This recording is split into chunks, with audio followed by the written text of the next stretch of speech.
Prazniki imajo neko posebno čarovnijo, kaj ne? Še posebej, ko pomislimo na darila. In med vsemi darili so bila nekatera res posebna. Tista, ki so brnela, svetila in nas popeljala v čisto nove svetove. Seveda, govorimo o tehnologiji. O tistih škatlah pod božično jelko, ki so obljubljale ure in ure pustolovčenja in se nam zavedno vtisnile v spomin. Dajte no, poskusite se spomniti. Za mnoge izmed nas je bil to tisti trenutek, ko so se sanje res uresničile.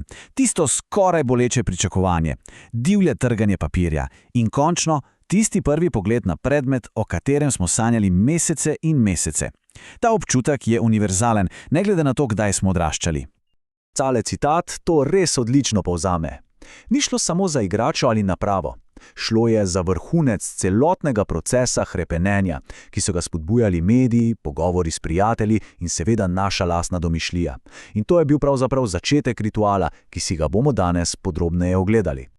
No, pa gremo na začetek. Vse se je začelo v 80-ih. Ko je Nintendo prišel v naše domove, ni prinesel le nove igrače. Ne, prinesel je pravi kulturni premik in ustvaril popolnoma nov družinski ritual.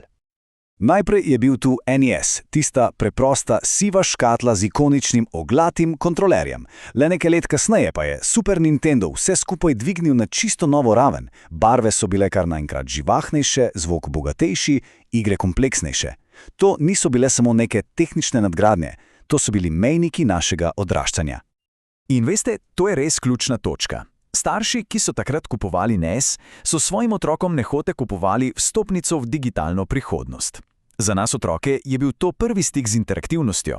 Prvič smo lahko zares nadzorovali dogajanje na televizijskem zaslonu. To je bil čudež. Ampak ta ritual se ni začel šele z igranjem. O ne, začel se je že veliko prej.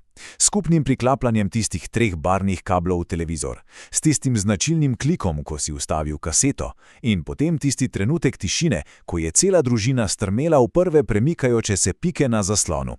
Starši morda niso razumeli tehnologije, ampak so zagotovo prepoznali tisto čisto, nefiltrirano veselje v otroških očeh. Dobro, gremo naprej v času in poglejmo, kako se je vse skupaj razvilo. S prihodom PlayStationa sredi 90-ih se je igranje prelevilo. Iz otroške zabave je postalo nekaj veliko bolj resnega, kompleksnega in dramatičnega. PlayStation ni samo nadaljeval tradicije, popolnoma jo je preobrazil. Od prvih malce nerodnih 3D svetov na PSN do današnjih skoraj fotorealističnih kinematografskih izkušenj na PS5, vsaka nova generacija je pomenila ogromen skok naprej. In s vsakim skokom je nova konzola postala absolutno najbolj zaželeno praznično darilo. Igre niso bile več samo skakanje po platformah in pobiranje kovancev. Ne, začele so pripovedovati globoke, čustvene zgodbe, ki so bile podobne filmom. Spomini na prvi zagon iger, kot sta recimo Crash Bandicoot ali Final Fantasy VII. To je za mnoge ujeto v jantarju časa, nepozabno in močno čustveno. Poglejmo tole številko, več kot 155 milijonov. To je ogromno. Toliko enot PlayStationa 2 je bilo prodanih po vsem svetu. Ampak to ni le številka, veste. To je dokaz statusa prave kulturne ikone. V začetku tisočletja je bil PS2 na vrhu seznama želja skoraj vsakega otroka in najstnika. Res se je zdelo, da ga imajo čisto vsi. In tole odlično pojasni, zakaj je bila tako uspešna. PS2 ni bila več samo igralna naprava. Postala je središče zabave za vso družino. Na njej so se gledali DVD-ji, spomnite se tega, poslušali CD-ji in igrale družabne igre, kot je bil SingStar, ki so združile različne generacije pred enim samim zaslonom. Dobro, zdaj pa pridemo do osrednjega vprašanja. Zakaj? Zakaj nam ti trenutki pomenijo tako veliko? Zakaj se nam spomine na odpiranje ene same škatle tako močno vtisne v spomin? Ne gre samo za predmet, gre za nekaj veliko globšega. Da bi to razumeli, moramo na nakupovanje pogledati malo drugače, kot na kulturni dogodek. Ko se podari darilo, ne gre samo za preprosto izmenjavo denarja za predmet. To je ritual. Ritual, ki izraža, kdo smo, kaj si želimo in kako ustvarjamo spomine. Konzola ni samo kos plastike in žic, je simbol. Ta primerjava to res odlično pojasni. Pralni stroj se kupi, ker se ga potrebuje. Je funkcionalen, pač nujno zlo, kaj ne. Ampak najnovejšo konzolo. Te si pa želimo. Ne gre za potrebo, gre za željo, za občutek pripadnosti, statusa in, osebnega zadovoljstva. to hočem, to me predstavlja. In božični prazniki so idealen oder za ta simbolni nakup. Zakaj? Prvič, zaradi tradicije, ki so jo desetletja ustvarjali trgovci. Drugič, zaradi močne čustvene komponente. Darilo postane izraz ljubezni in topline. In tretjič, psihološko gledano, vsaka generacija ima tisto svojo sveto tehnologijo, ki definira njeno mladost.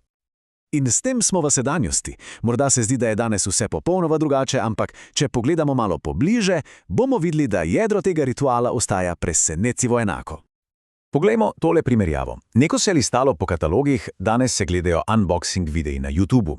Nekoč so se prijatelji klicali po stacionarnem telefonu, danes se srečajo na spletu v igri. Namesto NES-a se danes pod jelko najde PlayStation 5 ali Switch.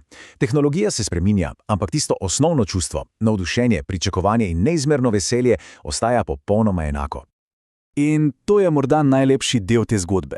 Današnji starši skozi veselje svojih otrok pravzaprav podoživljajo lastno otroštvo. Ko svojemu otroku podarijo novo konzolo, ne podarijo le naprave.